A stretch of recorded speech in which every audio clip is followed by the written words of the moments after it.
Hi dears, ഇന്നൊരു kids frock cutting video ആയിട്ടാട്ടോ വന്നിരിക്കുന്നത്. കട്ടിങ്ങും സ്റ്റിച്ചിങ്ങും ഉണ്ട്. അപ്പോൾ പാർട്ട് 1 ആണിത്. അപ്പോൾ നമ്മൾ ഈ ഒരു ഫ്ലോറൽ പ്രിൻറ്റിൻ്റെ ഒരു ക്ലോത്താണ് എടുത്തിട്ടുള്ളത്. അപ്പോൾ ഫുൾ ലെങ്ത് നമ്മൾ 21 പ്ലസ് 1.5. അപ്പോൾ ഷോൾഡർ, ആം ഹോള്, നെക്ക് വിത്ത്, പിന്നെ നെക്ക് ലെങ്ത്, ചെസ്റ്റ്, വേസ്റ്റ് എല്ലാ മെഷർമെൻറ്റ്സും ഞാനിതിൽ പറഞ്ഞിട്ടുണ്ട്.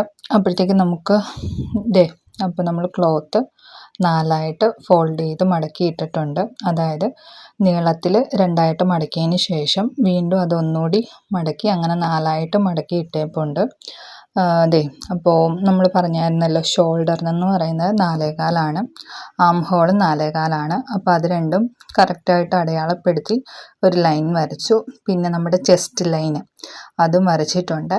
പിന്നെ അടുത്തതെന്ന് വെച്ചാൽ നമ്മൾ ഷോൾഡർ ടു നമ്മുടെ വേസ്റ്റിൻ്റെ അവിടെ വരെയുള്ള ലെങ്ത് എത്രയാണോ അത് അടയാളപ്പെടുത്തുക. ഇതിപ്പോൾ ഒരു നമുക്ക് 2-2.5 വയസ്സുള്ള കുട്ടികൾക്കൊക്കെ ഇടാൻ പറ്റുന്ന രീതിയിലുള്ളതാണ് സ്റ്റിച്ച് ചെയ്യുന്നത്.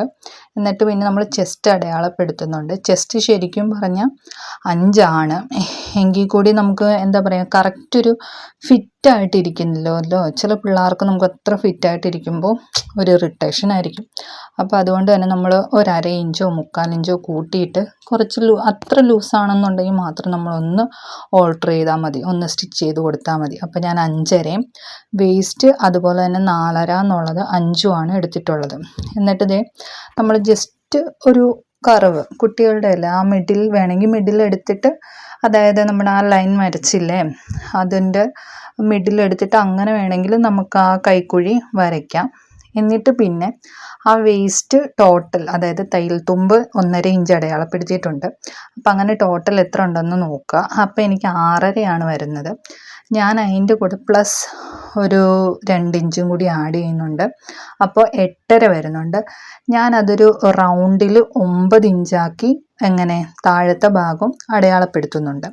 എന്നിട്ട് നമ്മൾ നോർമലി അതായത് എങ്ങനെയാണോ ചെയ്യുന്നത്, അതായത് ചെസ്റ്റിൻ്റെ ആ മാർക്ക് ചെയ്തത്, വേസ്റ്റിൻ്റെ, പിന്നെ താഴത്തെ ആ ബോട്ടം മാർക്കിങ്, എന്നിട്ട് അവിടെ നിന്ന് 1 ഇഞ്ച് കയറ്റിയിട്ട് ജസ്റ്റ് ഒരു ചെറിയൊരു കർവ് കൊടുക്കുന്നുണ്ട്.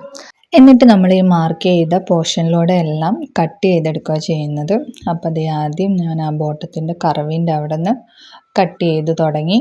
എന്നിട്ട് നമ്മൾ ആ സൈഡ് കട്ട് ചെയ്തേക്കുന്നതിൻ്റെ ഇതായിട്ട് ആ സൈഡ് മാർക്കിങ്ങിലൂടെ സൈഡ് കട്ട് ചെയ്ത് ഫുൾ ആ കർവിൻ്റെ അവിടെയൊക്കെ തിരിച്ച് പയ്യെ ശ്രദ്ധിച്ച് കട്ട് ചെയ്താൽ മതി.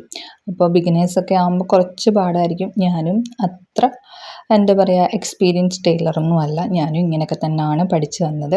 പിന്നെ നമ്മൾ ആ വേസ്റ്റിൻ്റെ അവിടെ മാർക്ക് ചെയ്തില്ലേ, അവിടെ ചെറിയൊരു കട്ട് ഇടണം. അഥവാ ടൈ അറ്റാച്ച് ചെയ്യുന്നുണ്ടെങ്കിൽ, ഇല്ലയെന്നുണ്ടെങ്കിൽ വേണ്ട. അപ്പോൾ ഞാൻ ഇതിന് ടൈ അറ്റാച്ച് ചെയ്യുന്നില്ല. പിന്നെ സ്ലീവ്ലെസ് ആയിട്ടാണ് ഇത് ചെയ്യുന്നത്. പിന്നെ നെക്ക് അടയാളപ്പെടുത്തുക. നെക്ക് 1.25 ഇഞ്ചിലും ബാക്ക് നെക്ക് 3ഉം ഫ്രണ്ട് നെക്ക് 3.5 ഇഞ്ചിലുമാണ്. റൗണ്ട് നെക്കാണ്.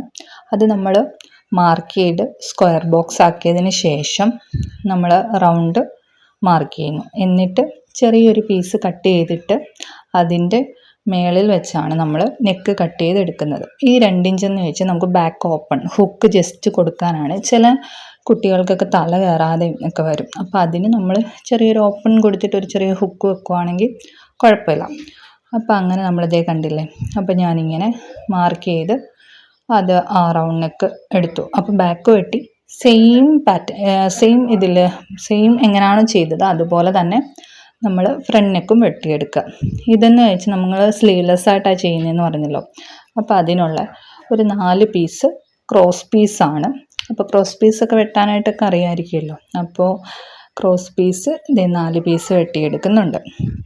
ഇത് കഴിയുമ്പോൾ നമ്മളൊരു ബാക്ക് ഓപ്പൺ വെക്കുന്ന കാര്യം പറഞ്ഞില്ലേ, അപ്പോൾ അതിനൊരു ചെറിയ പീസ് വേണമല്ലോ. അപ്പോൾ ചെറിയൊരു പീസ് എടുക്കുക. ഇത് പറ്റില്ല, കുറച്ചുകൂടി വലിയൊരു പീസ് എന്ന് വെച്ചാൽ ഈ ഒരു പീസ് കട്ട് ചെയ്തെടുത്തിട്ട് അപ്പോൾ നമ്മൾ എത്ര ആണോ അതൊന്ന് ജസ്റ്റ് മാർക്ക് ചെയ്യുക. 2 അപ്പോൾ ഞാനൊരു 2.5 മാർക്ക് ചെയ്തിട്ട് ജസ്റ്റ് ഒരു 1/4 ഇഞ്ച് എന്നുള്ള ഒരു രീതിയിൽ ജസ്റ്റ് ഇങ്ങനെ ഒന്ന് കട്ട് ചെയ്തെടുക്കുക.